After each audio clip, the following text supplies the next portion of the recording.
Guitar intervals, C major, A minor, and related modes. This time looking at the B Locrian mode, focusing on centering around measuring from the B note located on the bottom thin string, the E string of the guitar, fret number 7.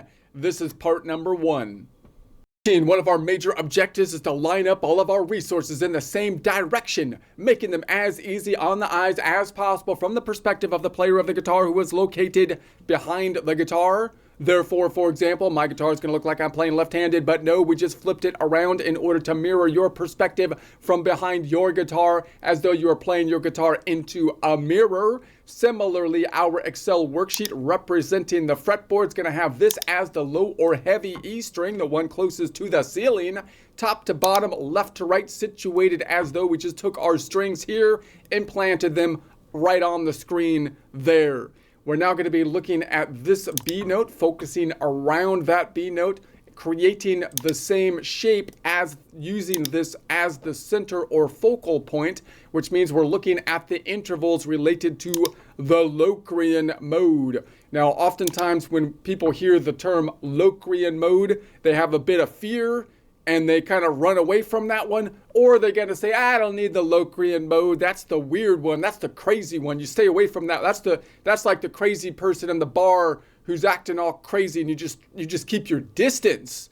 But no, we're gonna go into it. If you actually talk to the crazy person, sometimes they like know stuff.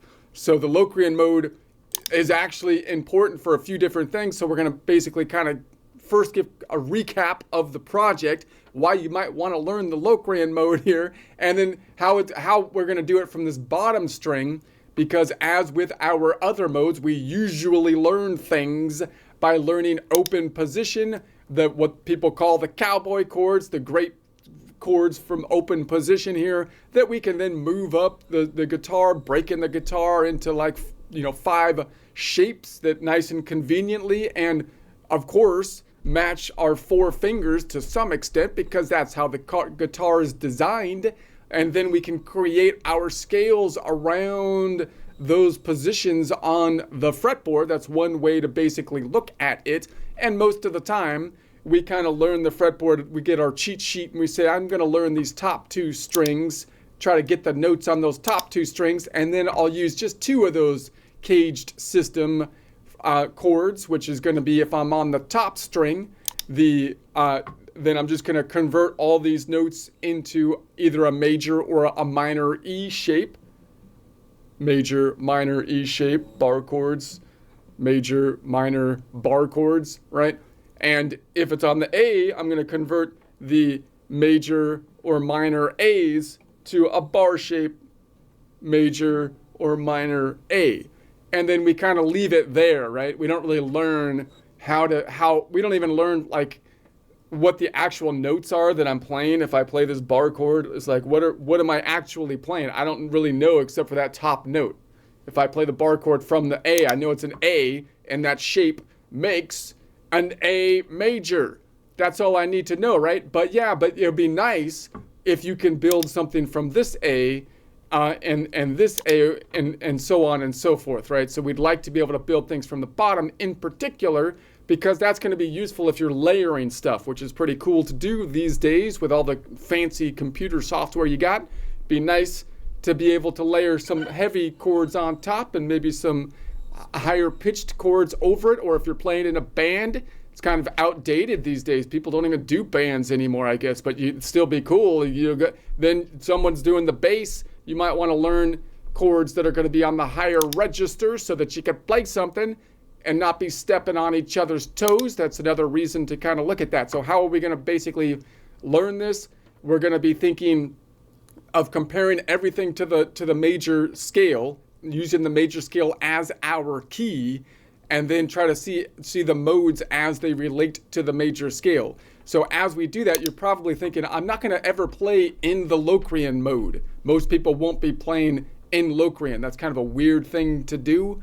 But it's quite common that you could play in any other mode and you're going to hit the Locrian note. In other words, if I'm let's go up to the top one. Let's compare it to if I'm playing in the key of C. So how do we learn this? we learn the major scale, which we're going to look at in the key of C, but the same principle applies if we learn the relative positions rather than the notes that are in a scale like the key of C, right? It's going to work for every scale if we learn the relative positions. So what are we going to do? We're going to say, well, I'm going to learn the major scale or Ionian mode, then I'm going to learn the minor scale and try to see how it relates to the major scales in terms of intervals, and then I can basically compare the other minor modes to the minor or Aeolian mode, because there's only going to be one interval difference, and I'm going to compare the other major modes to the main major, the major scale or Ionian mode. There's only one interval difference. But now we're on the Locrian. It's like, what am I going to do with that one? That one's not even, you're not even telling it, it's not even part of the story that you tell every time. And it's like, well, yeah, the Locrian, so how does the Locrian fit in? It's kind of like a minor scale because it has a minor third, but it also has a flat fifth. That's the thing that makes it crazy, the flat fifth.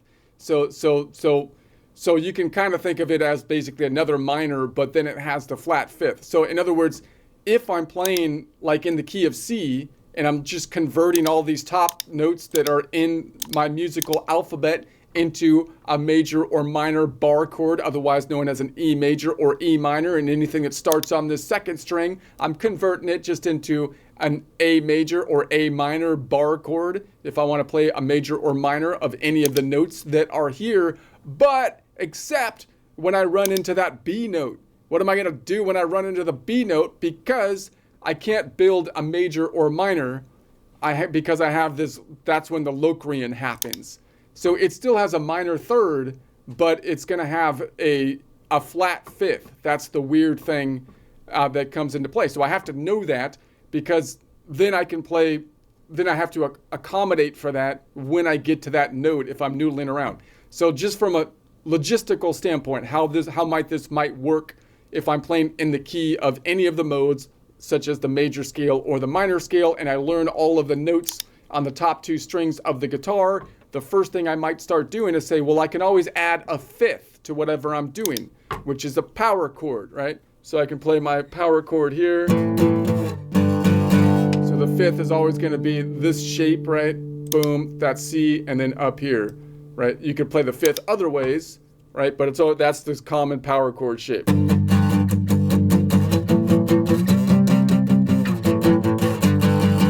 Right? But then what happens when I get to that B? You're going to go, what if I get to the B?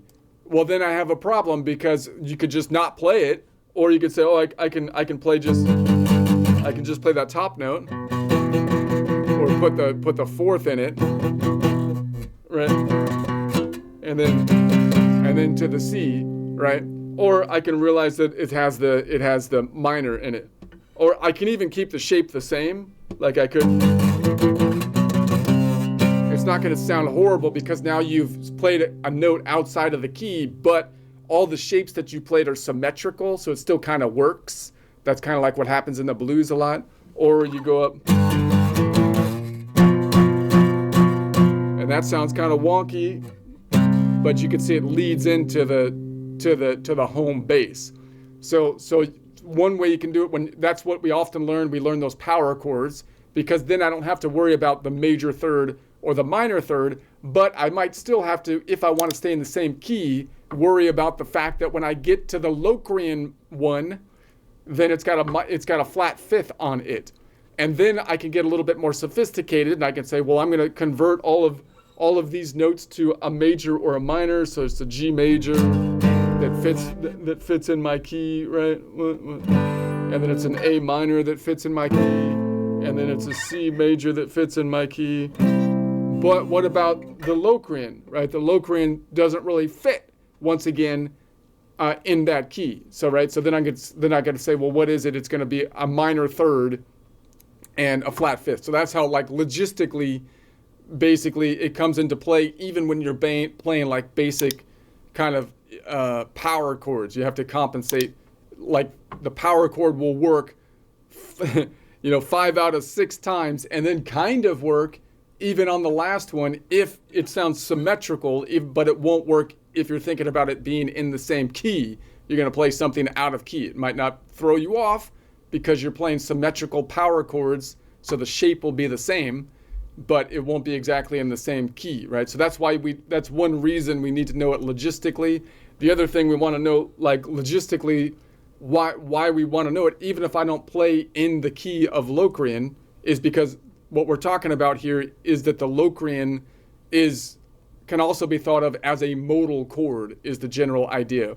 So in other words, most people basically, what we learn is we say, I'm gonna learn the scale, usually starting with the major scale. I'm gonna look at the notes in that scale, and then I'm just gonna convert the notes into first power chords, which is easy to do because almost all of them have a fifth in it, a normal perfect fifth.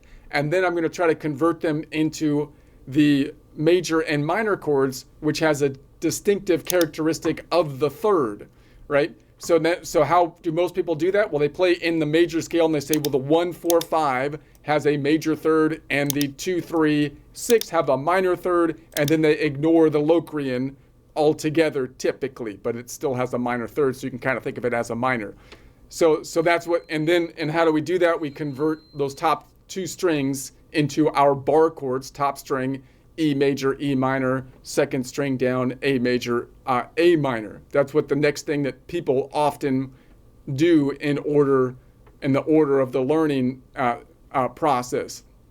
But that's restricting because I also need to be able to change to different keys, including the minor key, which most people will learn the minor key by basically memorizing that if I'm playing in minor as though it's a completely different scale, not related modally, that the 1, 4, 5 in the minor is all minors, right? And then they can learn which ones are minor and major to build from.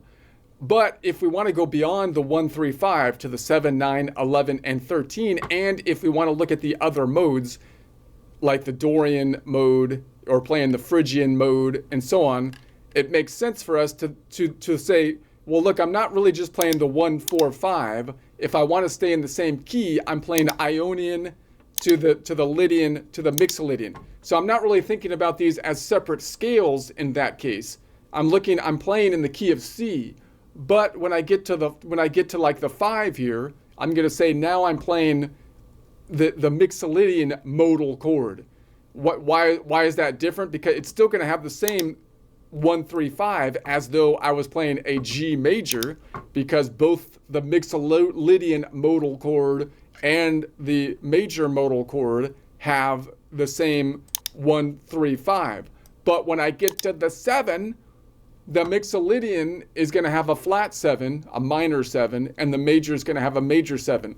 So that's where it gets messed up. So what I'd like to be able to do when I start to think through this in a little bit more depth is to say, I'm playing modal chords. Now, why don't people talk in terms of modal chords, you might ask, and notice that I can't really name all my chords based on like a modal chord construction, because it's quite possible that I build a chord that's outside of the mode, that doesn't have one of the notes that are in the key that we are in. So when I name the modes, when I name a chord that's a complex chord, I have to name it in some convention that's going to fit everything, whether the note's in the key or not. And I'm going to do that by naming it as it relates to the root or the tonic. So I have to cover not only the intervals that are in the modal chord, but any interval that I could use could be a chord, right?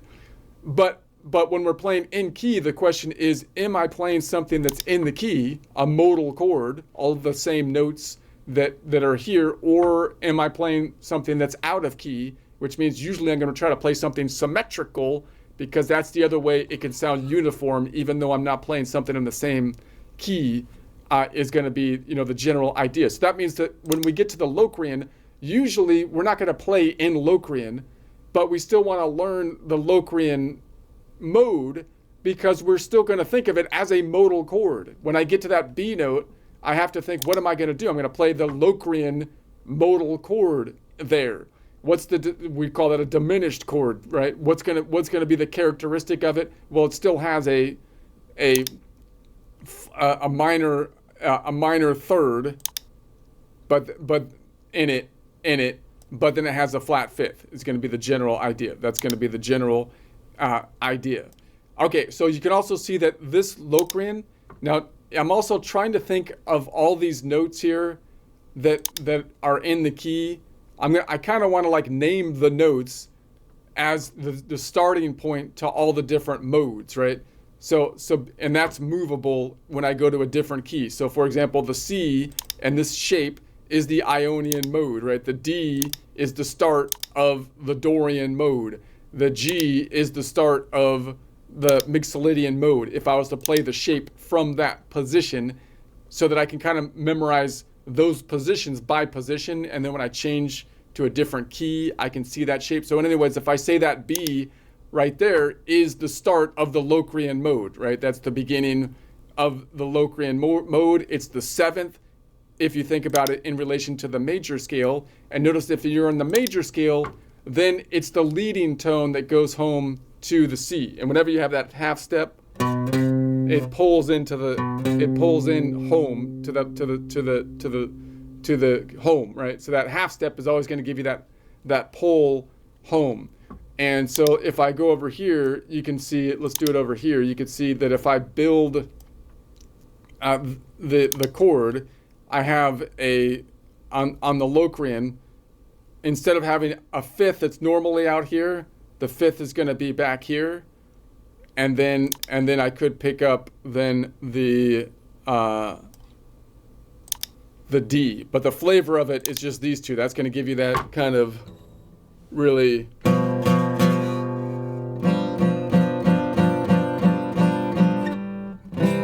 And then it leads home, right? Now, just to see how that kind of fits in, notice that the other thing that often leads into home, like the classic ways to go back home, is to either go to the fourth that leads home, or to the fifth that leads home, or to the seven or Locrian.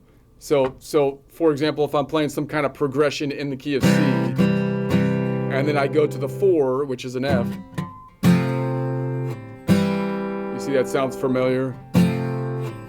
That's a closing thing. If I play the 5th and lead it home, the G major to the C. See, that's a classic way to go home, right?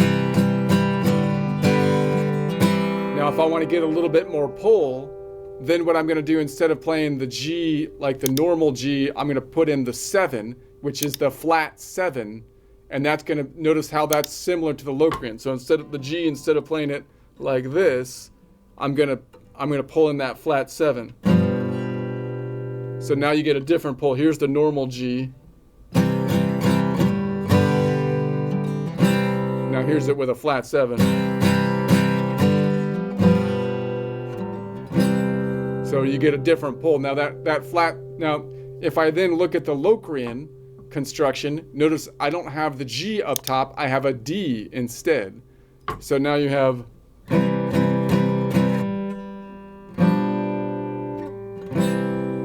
it's a similar kind of construction, because both the G, it still has that half step going home, right? Is the general idea. But the Mixolydian also has this tensiony sound with the flat 5th in it.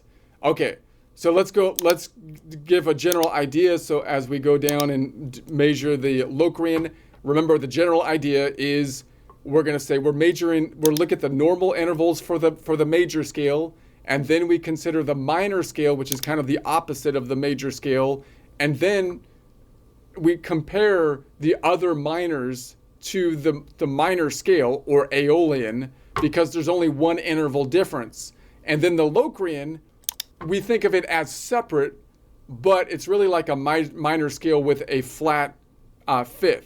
So the way I would think about this, if you make a story in your mind, is you're going to say, okay, you got the major modes, which are more, you often think of as happy sounding modes, the Ionian, the Lydian and the Mixolydian. They're in their own group. The Lydian and Mixolydian only has one interval difference from the Ionian, and the Mixolydian is kind of the one that kind of hangs out with the minors more because it has the flat 7.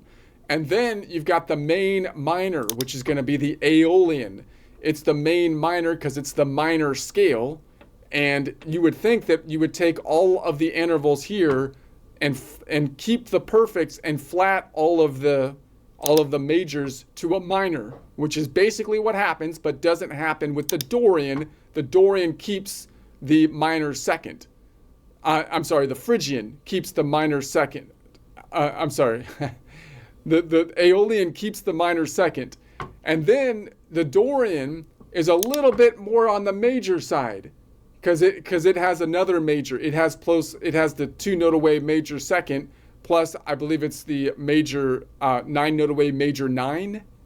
But the Phrygian is even more minor than the main minor. So the Phrygian is like, you think you're minor scale, I'm more minor than you are, because the Phrygian does what you would expect. It keeps all of the perfects the same and flattens all of the minors, including the second.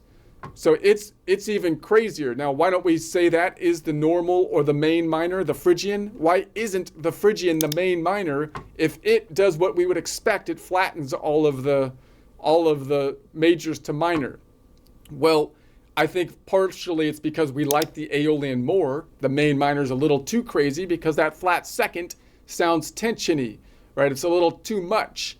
And possibly just from a logistics standpoint, if we make the Aeolian the main minor, then the other 2 minors, the Dorian and the Phrygian, only have 1 interval difference.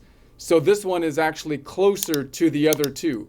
The other 2 are only 1 interval difference. Whereas if I made the Phrygian the main minor, and then I compared the Dorian and Aeolian to it, then there's going to be more than 1 interval difference to the Phrygian, right? So it's kind of doesn't work quite as well.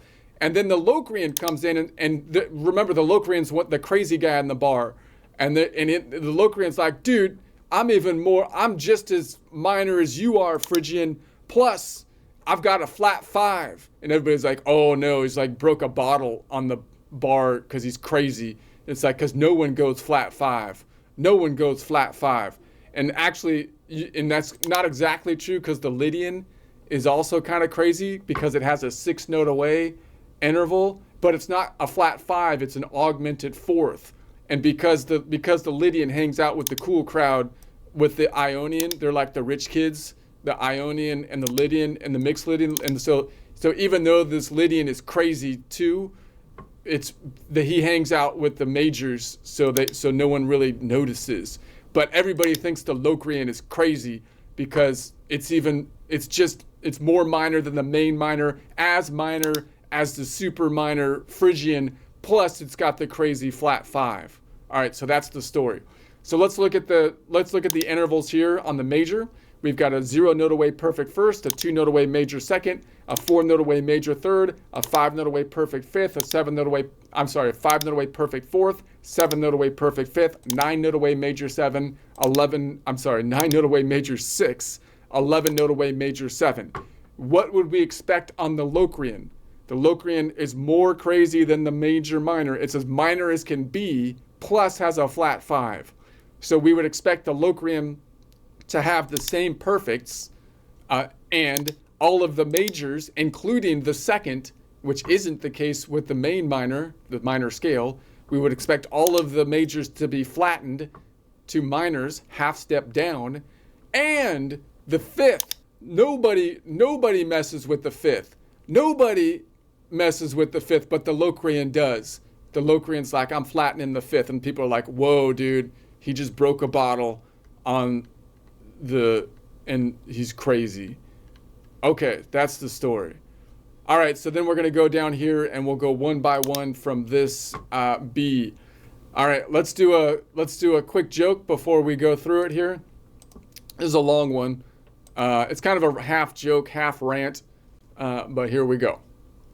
It looks like the communists are trying to take charge of the utterly demolished Democratic Party. You got Bernie Sanders in there trying to pick up the pieces after it's been fall to the ground here.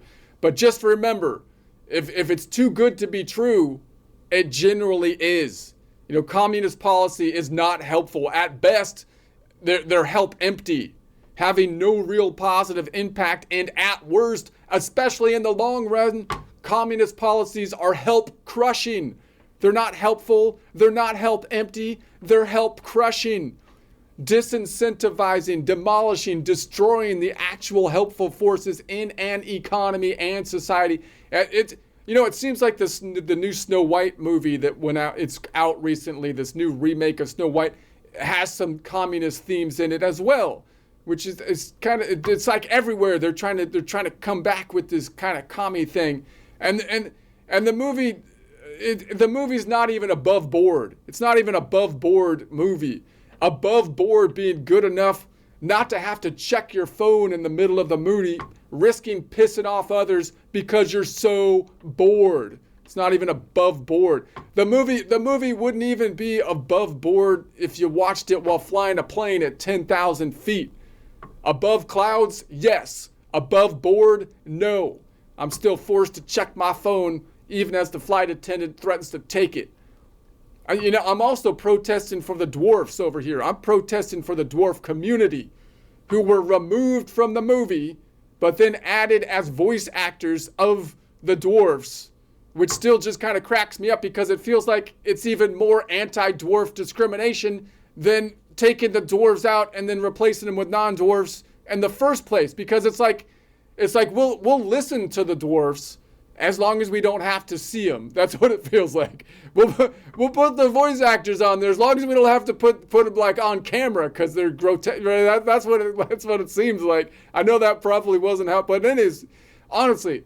And nobody ever listens to the protests of the dwarf community anyways, as they're pissed off because they're taking their jobs, man. They should have been in the, possibly because they can't read the picket signs of the dwarfs due to them having been written on 3x5 cards. I stole that from a comedian with dwarfism because I thought it was funny. Anyways, another funny comment I saw in the movie reviews for the Snow White movie was, even if I saw this movie on an airplane, I'd still walk out. Wow, it's not above board, but rather a waterboard. The movie's not above board, it's a waterboard.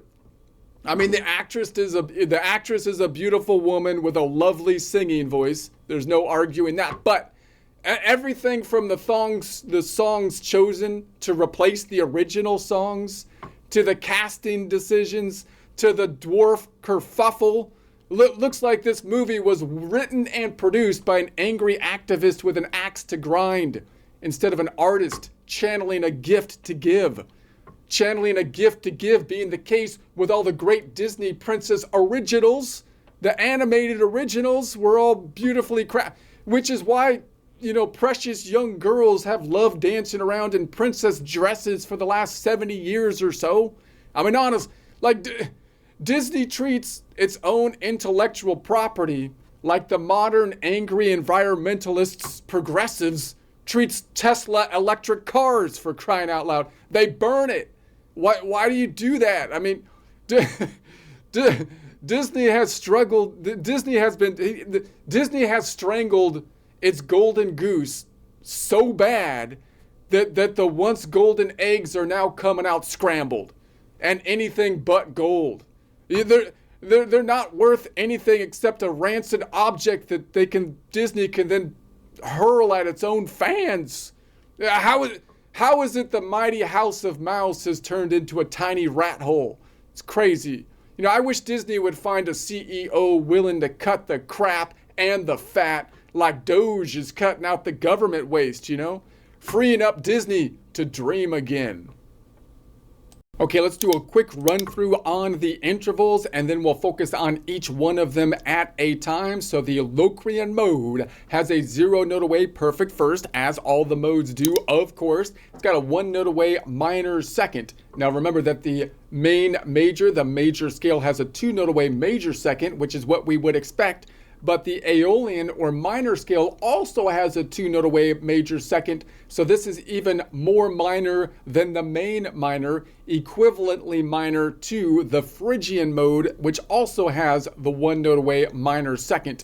It's got a 3-note away minor third, which is what we would expect from a minor scale, which I can kind of think of the Locrian as a minor scale, a form of minor scale. It's got a 5-note away perfect fourth, which is what we would typically expect because the perfects are usually the same for the majors and the minor. This is the weird one. This is the crazy one. This is the one that none of them do. It's got a 6-note away diminished fifth or flat fifth. So that's the really tensiony sound that comes into play. You will note again that there is one other mode that has a 6-note away distance, and that's going to be the Lydian, but it's actually the fourth, which is augmented, meaning stepped up a step, rather than the fifth, which is diminished in the case of the crazy Locrian.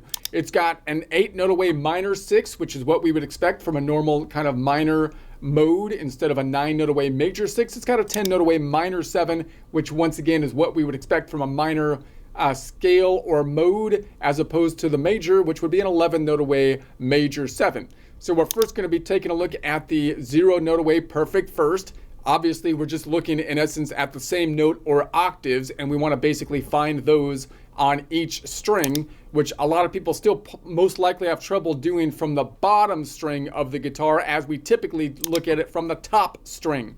So let's go ahead and do this. So we're going to go up one string. Now remember that when I go above the string, that normally I have to look for the inverse distance, but in this case, we're looking for an octave or the same note.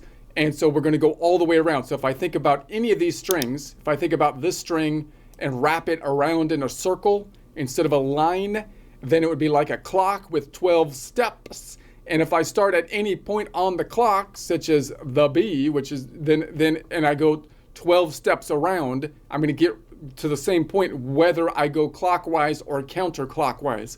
So I don't really need to look for the inverse distance. I need to just look for a distance of 12. When I go above the string, there's a fault line, this is the fault line, or here's the continent on the bottom. I'm going to think about this as a different continent up top. And when I'm looking from this perspective, it's easier in my mind to imagine the place I'm going is the one that has shifted and moved. Therefore, if I'm on this bottom continent, I'm going to imagine that the top continent shifted on the fault line to the left. If I was on the top continent and I was going to look down, so I'm starting from here looking down to my destination, I would imagine that the bottom continent shifted to the right.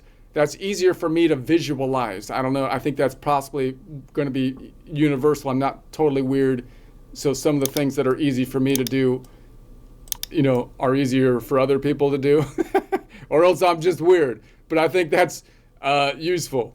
Okay, so then we're going to say that it's going to be out here. So if I go above it, we're going to say there's a distance of 5 between the strings, no fault line between the E and the B string.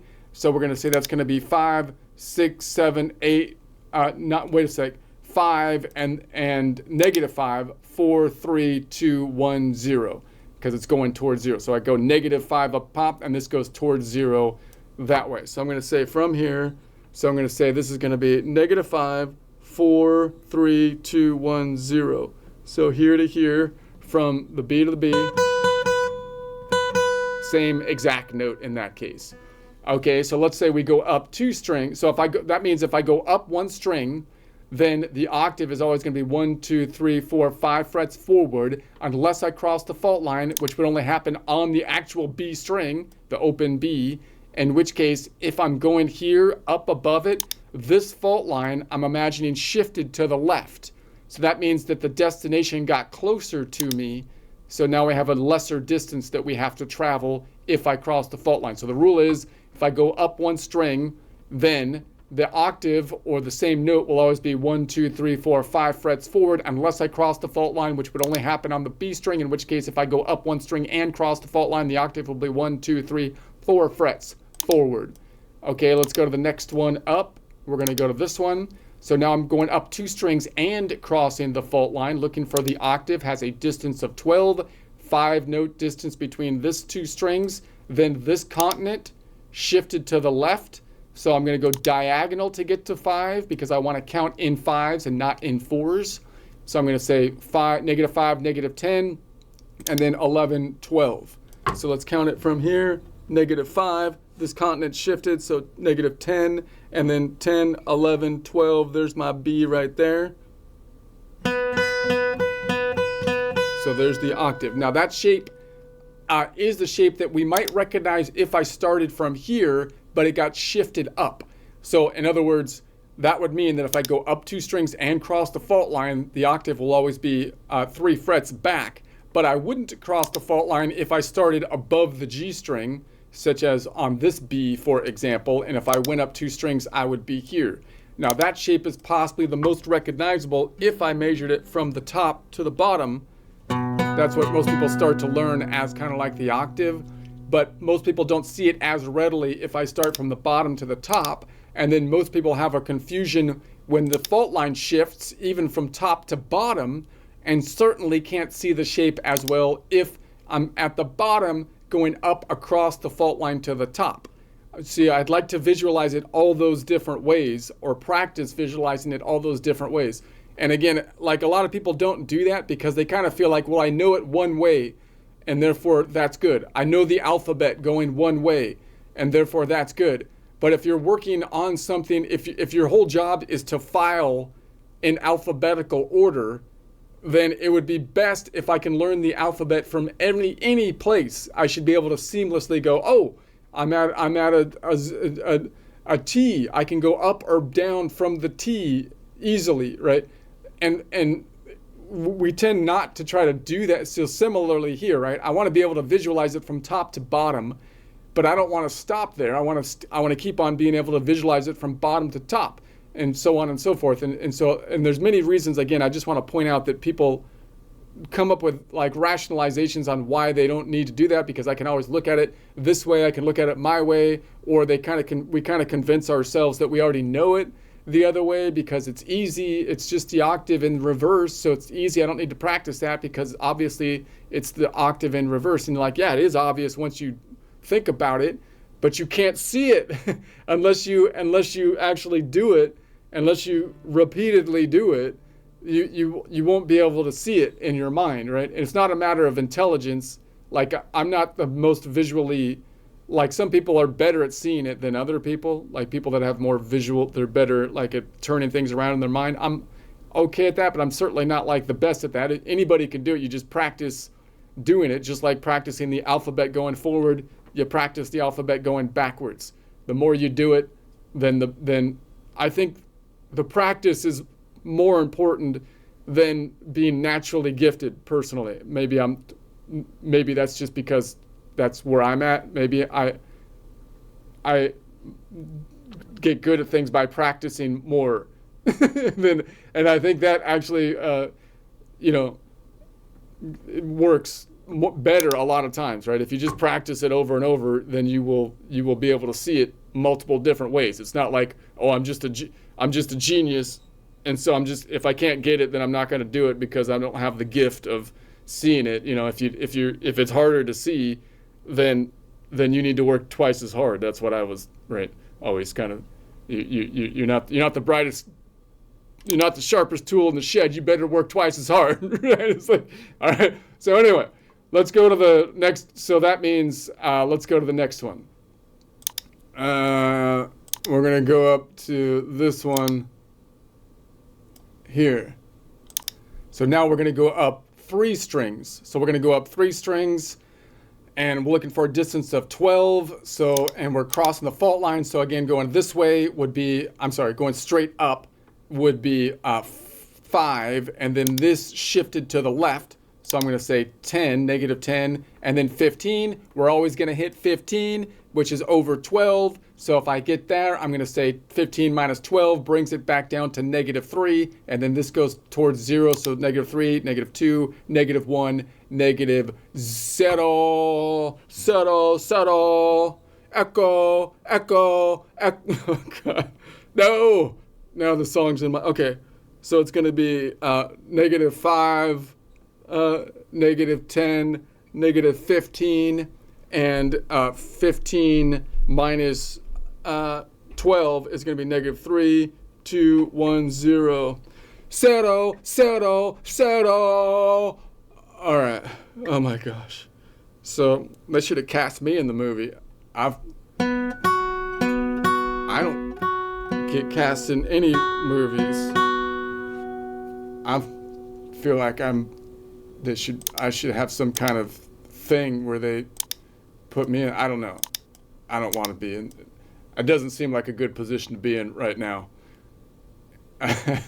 I'll just stick with my guitar thing. So in any case, that means that if we go up 3 strings and across the fault line, then the octave will be 2 frets forward. But I wouldn't always cross the fault line. If I was like above the G, if I was above that B string, above the fault line, then I wouldn't have to cross it, and I would go like that. So then, so notice what's happening here. There's my root. It would be like this, but now if I cross the fault line, this is staying still, and this tectonic plate shifted to the left, making it closer to me.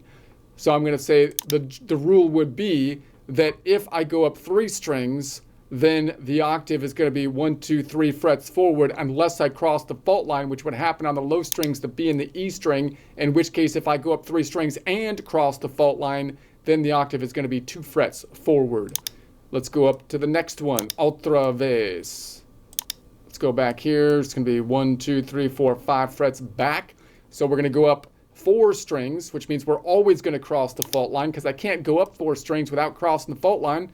So it's going to be a distance of 12. So we've got 5 and then 10 going this way, 15, and then 15 minus 12 is going to be negative 3, plus another 5 is going to be negative 8, and then going more in the negative this way, 8, negative 9, 10, 11, and 12.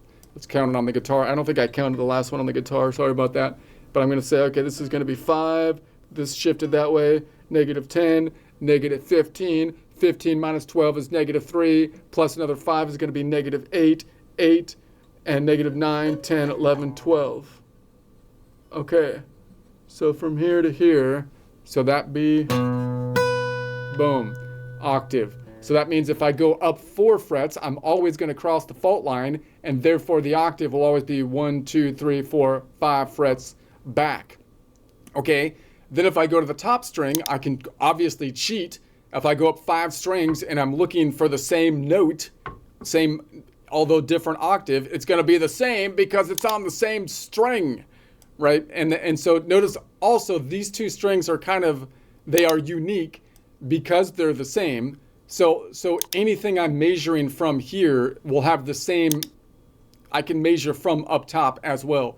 So if I was looking for like this B, instead of me counting up this way, I could say, well, the same, if I'm looking at this B down here, well, it's going to be the same up top, and therefore I can go down from there and see it's going to be then 5 frets back, right? So I can look at it that way when I'm measuring from this bottom string, which could be useful. But let's count it up to the top just to do the counting practice. So we're looking for a distance of 12, so it's going to be 5, and then this tectonic plate shifted to the left. So it's going to be 10 this way, negative 15. 15 minus 12 is going to be negative 3, plus another 5 is a negative 8. And then this is the only time I'd have to add another 5, which would get me to 13, because I normally would not be going up 5 strings. 13 minus only 12 notes in the musical alphabet is negative 1, and then 0. Boom. So obviously, I won't count it out on the here. I'm just going to say the octave is obviously top and bottom string. Okay, before we go to the next one, let's tell another quick joke here, and then we'll go into the next one. I got my Bernie Sanders communist theme going through this one. Sorry about that if you're a communist. sorry. That's what came to mind here. So it's just my joke practice. You can fast forward it if you want to. So the problem with most government programs is they pretend to help, but they actually hold people down. You know, you get too much government and they're like, we're going to help you, but they don't. It's just like the old saying goes, you know, give a man a fish, feed him for a day. But if you teach that man to take down an elephant, then he's got food for everyone, you know? And even after a while, you don't get that stinky fishy smell that you get when you have fish if you take down like an elephant. Plus, he can make a piano from the elephant tusks after dinner that way. So we need to pick ourselves up from our bootstraps. We need to pick ourselves up by our bootstraps. But that's hard to do when the government steals our metaphorical boots, for crying out loud. Meaning, in essence, our ambition through disincentivary programs. And, resulting due to a lack of bootstraps, because we have no boots, and people having to pick themselves up by their toenails. Right? I mean, if you got no boots, you can't pick yourself up by your bootstraps. You got to pick yourself up by your toenails, which is much more, obviously that's a much more painful process. Once you lose a toenail, attempting to pick yourself up by your toenails, most people just stay down after that point. Plus, if they got no boots, the only people that can pick themselves up are those with really strong toenails, That's what happens if you take someone's boots.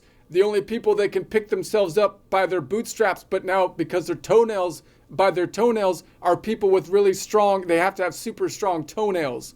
And that's not fair or a good incentive. Why? Because super strong toenails are usually ugly, So those kind of policies, they incentivize people with ugly feet. We're going to be a whole society of people with ugly feet if you do that. All right, let's do the next one for the Locrian. Number 2 on the Locrian. All right, so now we're looking for the 1 note away minor second, remembering that this is one of the intervals that is not only different from the major scale. We kind of expect it to be a minor if it was like a normal minor mode, but it's also different than the main minor, which is the minor scale, which also has a major second, a 2 note away major second.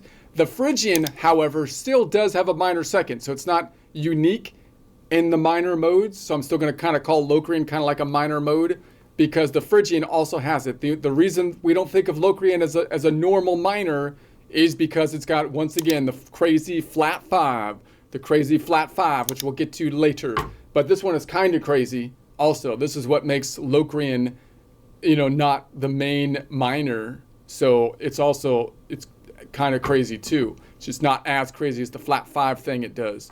All right, so we're on, this 2 represents the second position. This 1 represents the distance in half steps, because we're on a 2, an even note, or an even in our relative positions.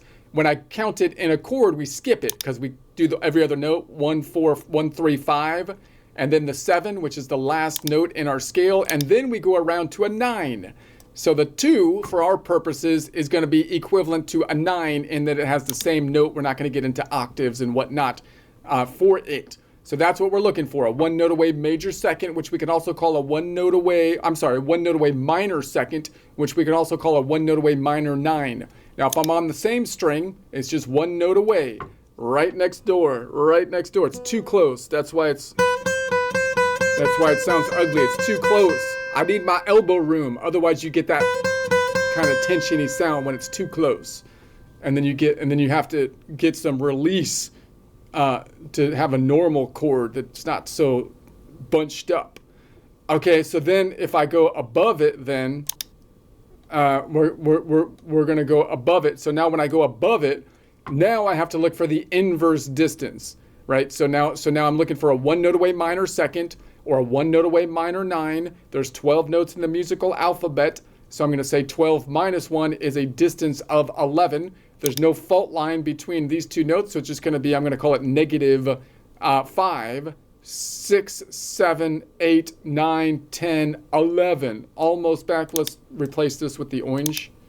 Let's count it out up here. Negative 5, 6, 7, 8, 9, 10, 11. Way back there. So it's going to be 1, 2, 3, 4, 5, 6 frets. So that's right in the middle. So it's just out of reach. So if I went from top to bottom, from that C to that B, that would be from the perspective of the C, a one note away. I'm sorry, it would be an 11 note away major, 11 note away. Wait a sec. Yeah, 11 note away major 7. So the inverse of a 1 note away minor second. The inverse of a minor is always a major. The inverse of a 1 note away minor second would be an 11 note away major 7. But if I go from bottom to the top from the perspective of the B, that would be a 1 note away minor second. So that means that if I go up one string, the 1 note away minor second is going to be 1, 2, 3, 4, 5, 6 frets back, which also means, by the way, it's going to be 6 frets forward because it's right in the middle. All right, so we also have it out here. Would be the general rule, unless I cross the fault line, which would happen if I was on the B string. So let's go out here on the B string and say, if I'm on this B, do I need to go out to do that? And then if I was there and I go up one string, it's going to be 1, 2, 3, 4, 5, 6, 7. Then I would generally want to go forward if I crossed the fault line to here, because that'd be a little bit lesser of a distance. So let's see. So from here, if I went from that B, it would also be to that C right there. All right. So the general rule is, if I go up one string, then the 1 note away minor second will either be 6 frets back or 6 frets forward. That's as far as the distance. It's the longest distance that we're looking at first, unless I cross the fault line, in which case, if I go up one string and cross the fault line, I probably want to go forward because that's a lesser distance. It'd only be 1, 2, 3, 4, 5 frets forward. All right.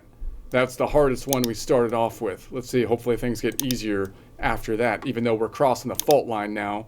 So now let's go up 2 strings. So we're going to go up 2 strings. We're looking for a 1 note away minor second, which could also be called a 1 note away minor 9. If I go right above it, there's a distance of 5. This tectonic plate shifted to the left, so I want to go 5 by going this way. That would be 10, negative 10, and then 11.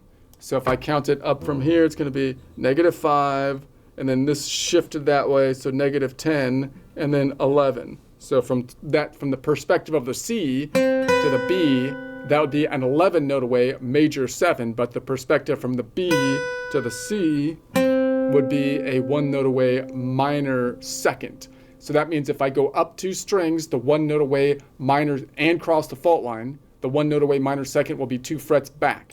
But I wouldn't, which would also be called a minor 9, I wouldn't cross the fault line if I was starting above the G string or above the B on the G string or the D string.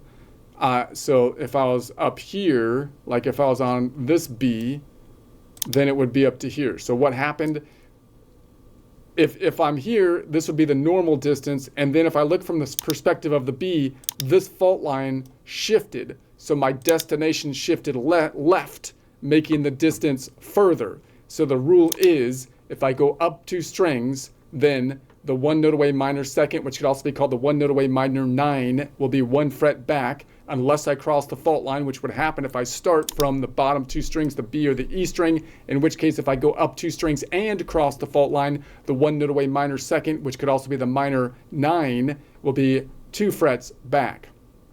All right, let's go to the next one. And we're going to go up to the next one, and out here.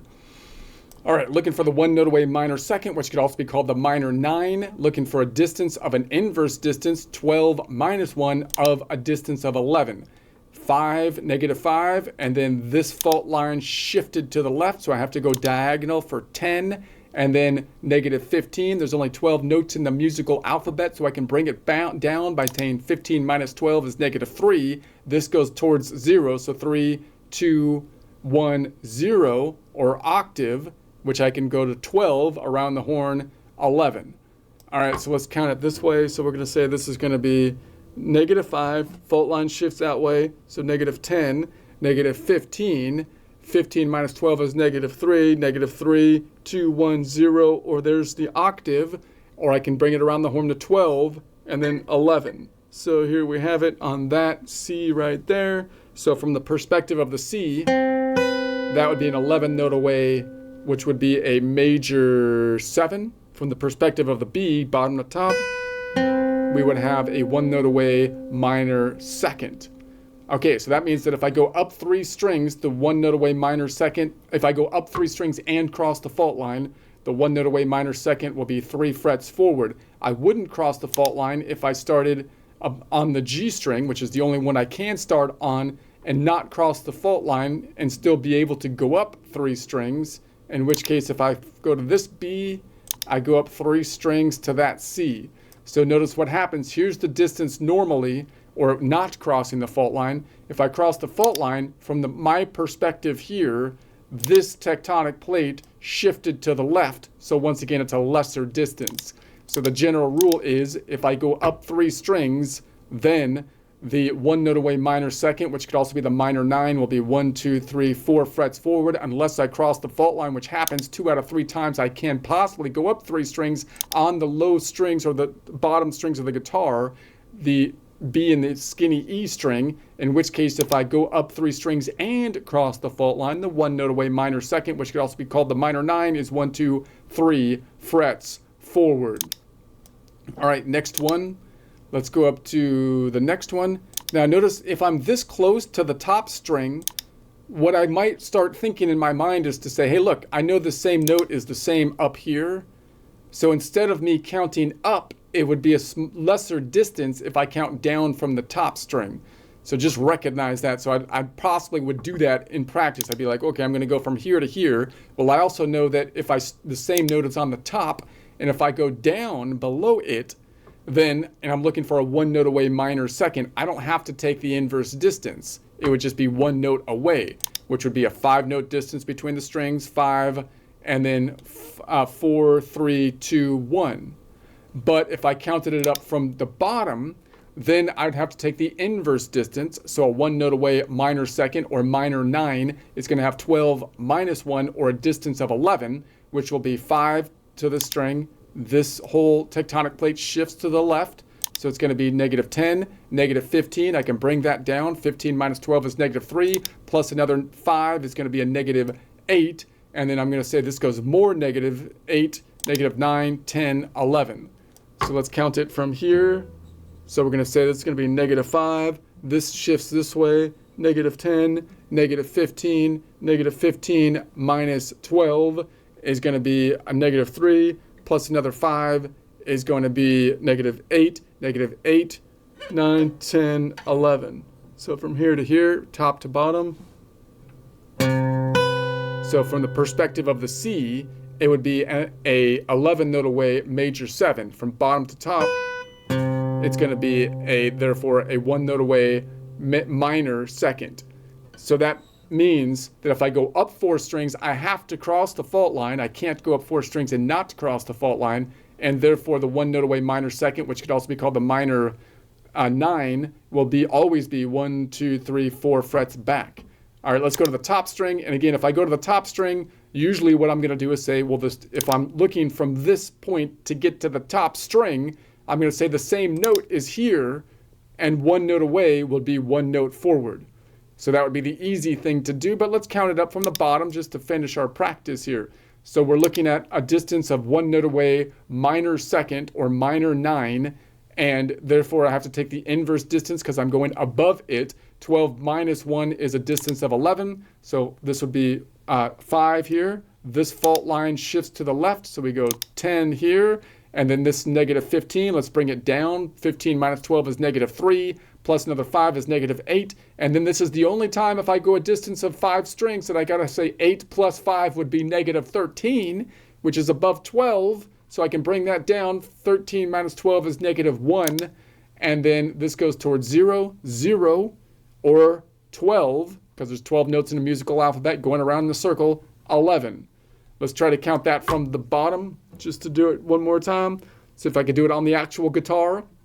Negative 5, this moves back, so that's going to be negative 10, negative 15. 15 minus 12 is negative 3, plus another 5 is negative 8, plus another 5 would be negative 13. Wait a sec, 13, right? That's right. And then that brings it down to 13 minus 12 is negative 1, and then this is going to bring it down to 0, or 12. 12 minus 1 is 11. All right.